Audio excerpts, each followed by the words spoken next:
Welcome to the Deep Dive.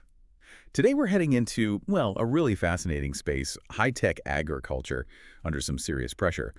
We're looking at Metro Greens City Farm. It's a vertical hydroponic setup right in the middle of Metro Manila, Philippines.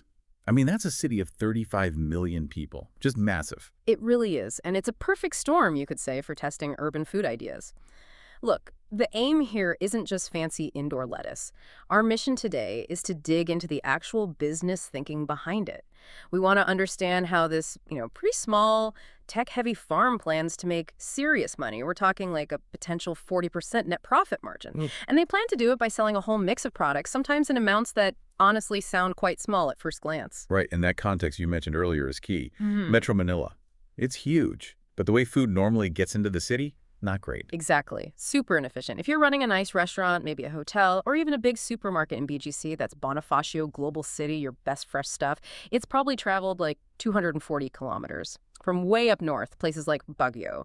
Wow, that long journey. It must mean spoilage, high costs. Huge spoilage risk, yeah. High logistics costs, and absolutely zero consistency, especially when, typhoons hit, which they inevitably do. So Metro Greens, they're using their location 0 kilometers from the buyer as their main weapon, strategically speaking. Okay, let's unpack this product strategy then, because just selling, I don't know, kale or something wouldn't cut it, right? The risk seems too high. The data we saw shows microgreens are a big chunk of their expected revenue, something like 80.7% forecast for 2025 to 2027. You said diversification is key, but isn't relying that heavily on microgreens still a bit dicey? Well, yes and no. It's what you'd call a calculated reliance. Microgreens are definitely their highest margin item. They're the things that really help cover the high-tech running costs, kind of the financial engine, But the real stability, that comes from everything else they sell. That mix helps reduce the risk if, say, microgreen prices dip, and it keeps clients coming back for more than just one thing. Right. Okay, so what is everything else? Because it sounds like this isn't purely a vertical farm growing greens anymore. No, it's evolved. It's more like a smart urban food hub. So besides the 7 types of fancy microgreens, things like pea shoots, radish, broccoli, they also grow mushrooms, shiitake, and oyster mushrooms cultivated right there on site. That's their second big income source. Interesting. Mushrooms, too. And then there was a third category, nuts and dried fruit, which they buy and resell. Now, wait, why bring in imported stuff? That feels a bit different. Are they just filler items? Or is there a strategic reason? Oh, definitely strategic. Think about it from the customer's view. If you're that hotel chef or supermarket buyer, you want one reliable supplier for all your high-quality, healthy stuff if possible. Reduces hassle. So, the nuts and dried fruit. They're shelf-stable, high-margin, and they fit the healthy premium niche. Plus, Metro Greens can use the exact same ordering system, the same delivery vans. I see. So it makes every delivery, every sales interaction more efficient. Fill the truck, basically. Exactly. Maximize the value of each touch point.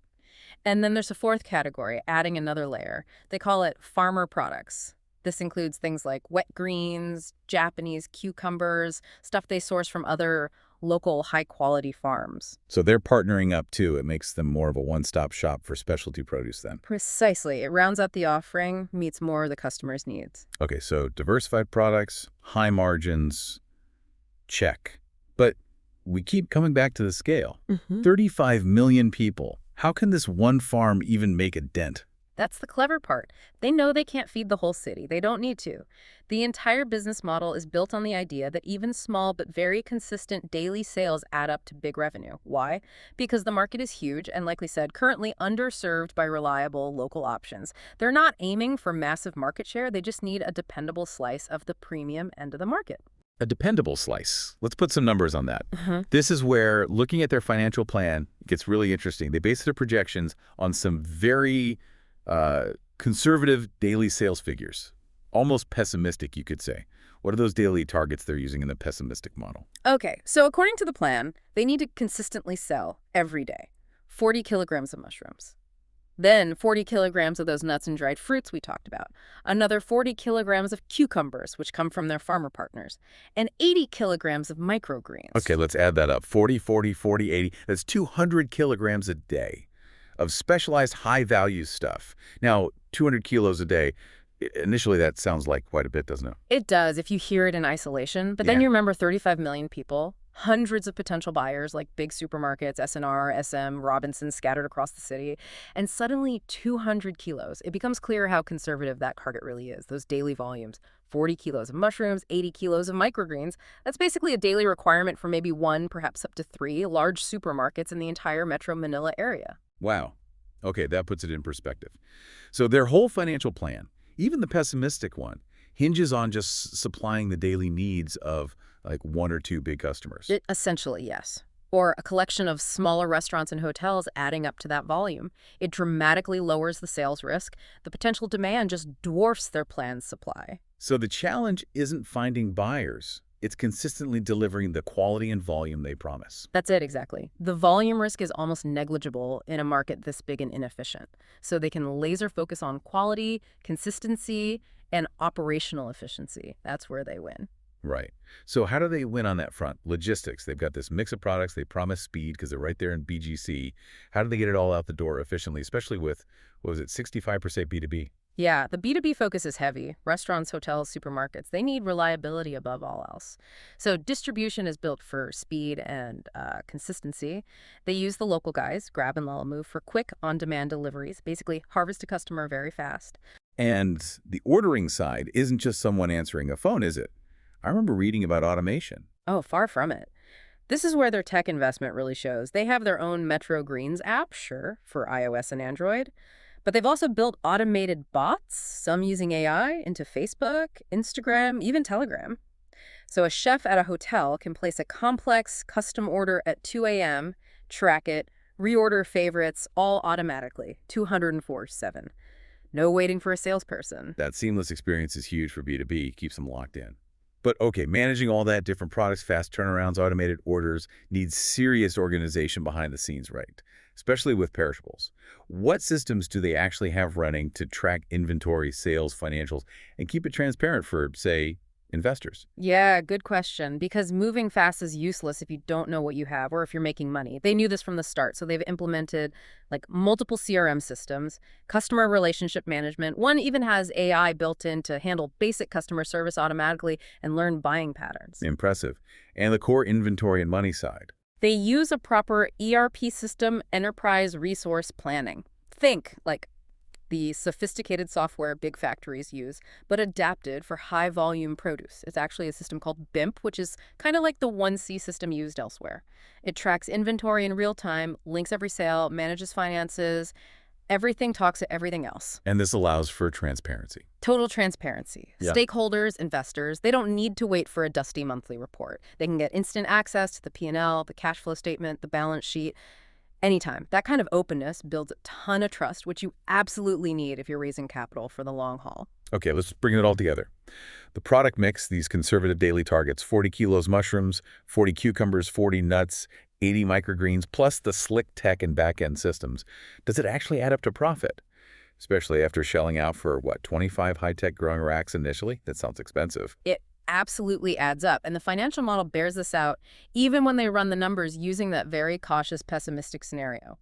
That scenario assumes minimum sales, around 1 million pesos, even if things go wrong, like a major typhoon hits or some economic shock dampens spending. Okay, but there's still that upfront investment cost, right? Getting those racks and automation going isn't cheap. No, definitely not. The forecast shows a loss in the first year, 2025, about 20.3 million pesos negative.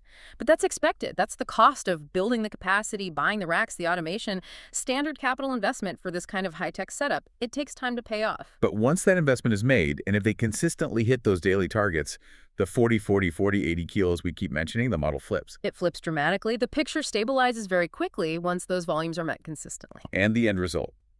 That 40% net margin figure still sounds wild for anything related to farming. It is high, no doubt. But it becomes achievable when you factor in the unique advantages. Zero spoilage from long transit times, they're right there. Minimal labor costs per unit because the automation does so much heavy lifting. And really efficient use of water and energy thanks to the modern Dutch and Japanese hydroponic tech they're using. So once those initial fixed costs are covered by hitting the conservative daily sales, the profitability per additional kilo sold is really strong. And that's how they project getting to that, what was it, 40.5% net profit margin by 2027, assuming the equity investment path. It really shows that with the right tech, focusing on high-value stuff, and nailing hyperlocal delivery in a dense, underserved city, you really can get big profits from relatively small production volumes. Microscale production, macro-scale profits, that's the formula here. And achieving that stability lets them plan longer term. This isn't a quick in-and-out project. They see it as a 5, maybe 10-year play. The goal isn't just stability, it's solid returns year after year, aiming for maybe 25% to 35% annually. And they plan to maintain that by continuing to specialize, finding those niche, rare, maybe difficult to grow items that others won't touch. Keeps their edge sharp. Which leaves us with a really interesting thought for you, the listener, to chew on.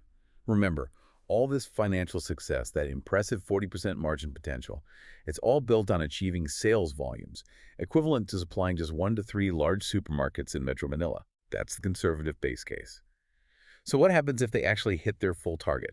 What if they secure contracts not just with 1 or 2, but with their whole list of, say, 10 or even 15 major supermarket chains across the city? The potential growth seems, well, enormous. Simply by capturing a slightly larger slice of Manila's massive daily hunger for fresh, high-quality food,